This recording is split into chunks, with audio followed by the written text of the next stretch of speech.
Okay, so in this video, we're going to talk about something that, again, is a major issue when editing that a lot of people don't realize when they're coming in to advanced writing classes in colleges and at the university level and things like that. Sometimes, and I'm sure any of you who have had to write a little bit longer of a paper have come across this problem that tends to crop up sometimes, which is you'll sort of get into a groove when you're writing and you want to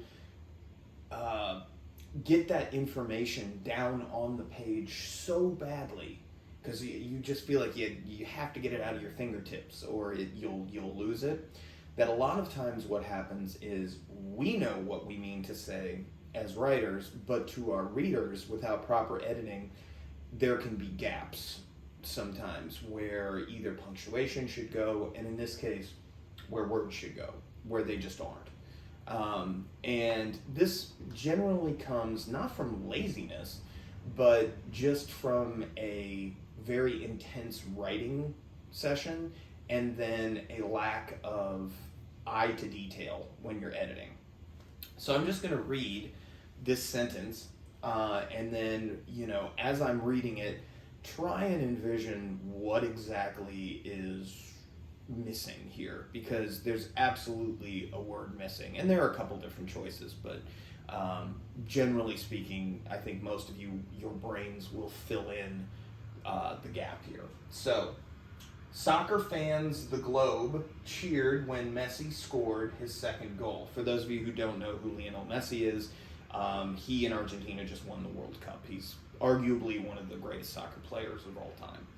So, soccer fans the globe cheered when Messi scored his second goal. So just by looking at this, we know that doesn't make any sense. There's something missing. There's got to be something missing, because otherwise it doesn't even sound like a sentence. So if you're anything like me, your brain starts to kind of turn over on itself to say, like, hey, I think there's a word missing in there. So where is the gap in terms of where that word needs to go? All right, so soccer fans the globe. Soccer fans the globe. Okay, so given that the globe means the earth, so everybody on earth, soccer fans the globe cheered when Messi scored his second goal. So, again, not really all that clear what it is this person is trying to convey. So, cheered when Messi scored his second goal. So, soccer fans make sense. Cheered when Messi scored his second goal, that makes sense. So, the issue must be in this section. Soccer fans the globe. So, what might be a word or a phrase that you could put in here that would make this sentence make sense? So the first one that comes to me is soccer fans around the globe, or maybe across the globe, or maybe throughout the globe, or something like that. So it doesn't matter which one you choose, but soccer fans around the globe cheered when Messi scored his second goal. Okay, that makes sense. Soccer fans across the globe cheered when Messi scored his second goal. Still makes sense. Soccer fans throughout the globe cheered when Messi scored his second goal. Not the way that I would phrase it, but grammatically correct.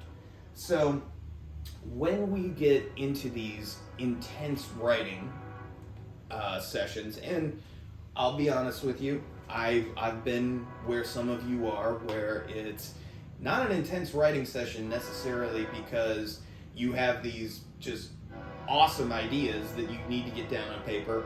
I've also been that guy that I needed to write 200 words in about 10 to 15 minutes. Sorry, I'm going to wait for all the noise to go by.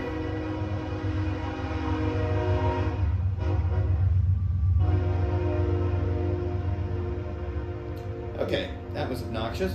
So, when we're taking a look at this, it's oftentimes you're not so much trying to get everything down on paper because you are afraid you're going to lose it. It's, if you're anything like me, it's more like you've been that person where you need to come up with a 150 word post to something, and you had like 20 minutes maybe to get that post done, so your fingers are flying like they are on fire to try and get something turned in so you get credit. So that's typically when this stuff starts to happen. So it doesn't matter if you write quickly or if you write at the deadline or anything. I try to be better about that, and I'm still working on it. But at the end of the day, if you do that, or even if you take your time and adequately, outline everything and plan it out, just make sure that you're going back at the end and reading your piece out loud to yourself. You can do it in your head if you want to, but it's more effective if you can quietly read it aloud to yourself, because you wrote it. If you can't read it without tripping all over yourself or wondering what the heck you meant by something, you can't expect a reader, your professor, your teacher, your classmates, whoever, to have any better understanding of it than you, because you wrote it. So just be aware that editing, and especially reading aloud to make sure things make sense, are extremely, extremely important when you're crafting full collegiate university level documents. All right, so editing and going back to check yourself is very, very key to exposing missing words or even perhaps misunderstandings. All right, I will see you in the next video.